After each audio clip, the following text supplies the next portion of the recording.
देखिए वीडियो बनाने में काफ़ी समस्या आ रही है, वीडियो पल पल में कट हो रही है, तो इसलिए हम दोबारा से फिर से वहीं से स्टार्ट हो जाते हैं। ठीक है, तो लार का पीएच मान कितना होता है 6.8, यानी कि हल्का क्या होता है, अम्लीय होता है, हल्का अम्लीय होता है। ठीक है, हल्का अम्लीय होता है। ठीक है,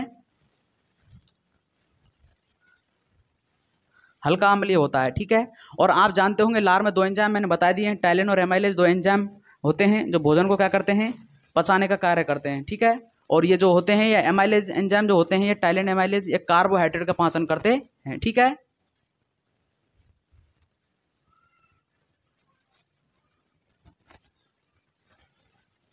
और अगली बात यह है कि लार किन्हीं 3 स्थानों से निकलती है। ठीक है, लार जो ग्रंथि होती है वो 3 प्रकार की होती है, या फिर यो मान सकते हैं लार किन्हीं 3 स्थानों से निकलती है। ठीक है, तो ये लिख सकते हैं आप, लार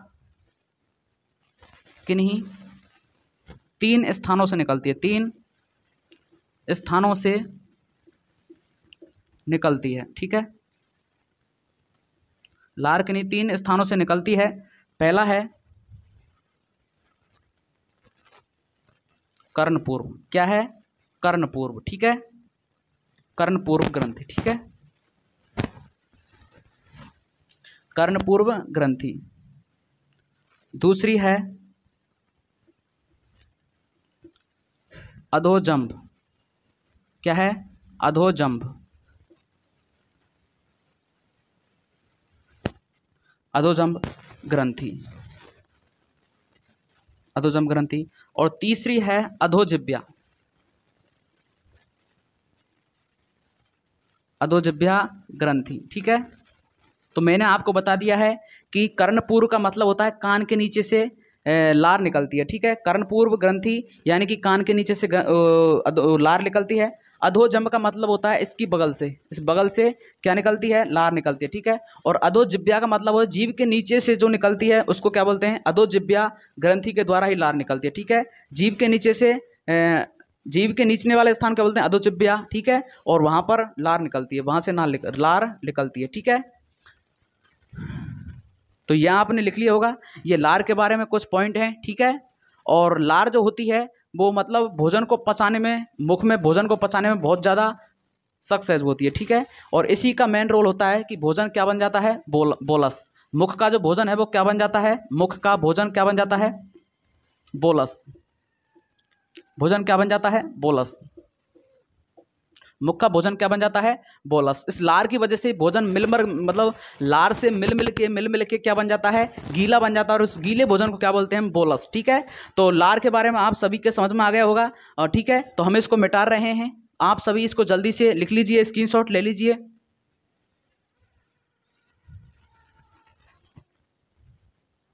तो आशा है आप सभी ने लिख लिया होगा।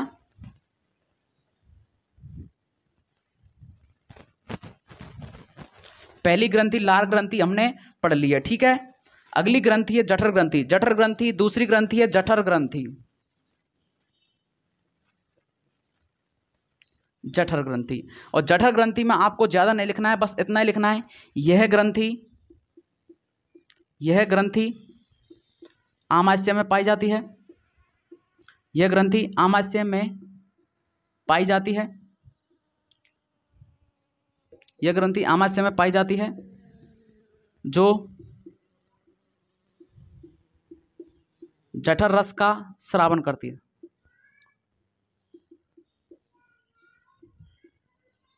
जठर रस का स्रावन करती है। ठीक है, बस यही लिखना है आपको। ठीक है, ज्यादा मत लिखिए इसमें।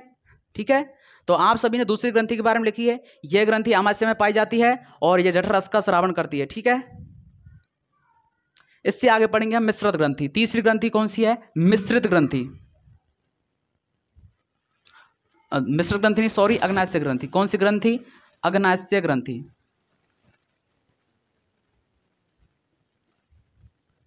कौन सी है, अग्नाशय ग्रंथि। तीसरी कौन सी ग्रंथि है, अग्नाशय ग्रंथि। और आप अग्नाशय ग्रंथि के बारे में सुनिए कि अग्नाशय ग्रंथि जो होती है वो यू आकार की होती है। कैसे आकार की होती है, यू आकार की होती है, जो मिश्रित ग्रंथि यानी कि बाह्यस्रावी तथा अंतःस्रावी दोनों की तरह क्या करती है, कार्य करती है। इसलिए इसको क्या बोलते हैं, मिश्रित ग्रंथि भी कहते हैं। और ये दूसरी बड़ी ग्रंथि है, ठीक है। और इसमें जो अग्नाशय से रस निकलता है उसका पीएच मान कितना होता है, 7.7 होता है, ठीक है। यही इसके बारे में लिखना है, ठीक है। तो हम इसके बारे में लिखते हैं, यह ग्रंथि दूसरी बड़ी ग्रंथि है जो अंतःस्रावी तथा बाह्यस्रावी दोनों की तरह कार्य करती है, दोनों की तरह कार्य करती है, ठीक है। दोनों की तरह कार्य करती है।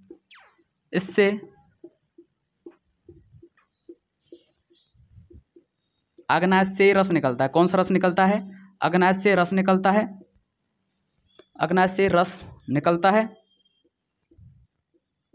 अग्नाशय से रस निकलता है जो भोजन को क्षारीय बनाता है, ठीक है। इस रस का पीएच मान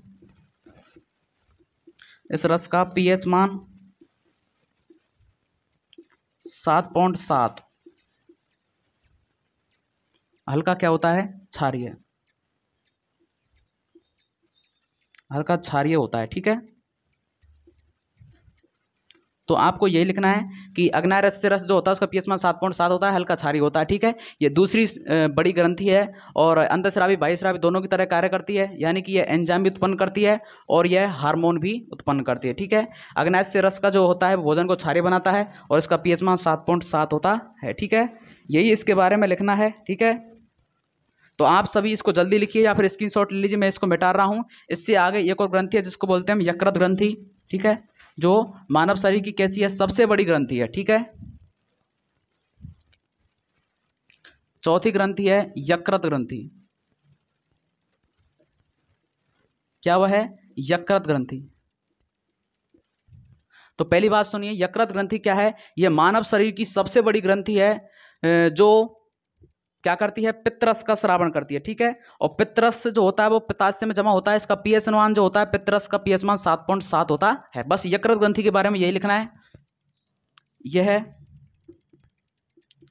मानव शरीर की सबसे बड़ी ग्रंथि है। मानव शरीर की सबसे बड़ी ग्रंथि है जो पित्तरस का स्रावन करती है, ठीक है। पित्तरस का स्रावन करती है। यह पित्तरस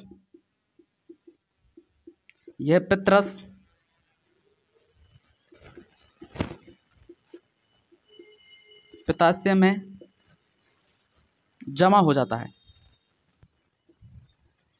पित्ताशय में जमा हो जाता है और इसका पीएच मान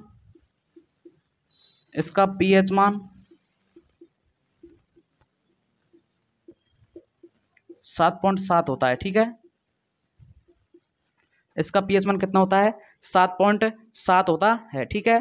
तो पाचन तंत्र हमारा कंप्लीट हो चुका है, ठीक है।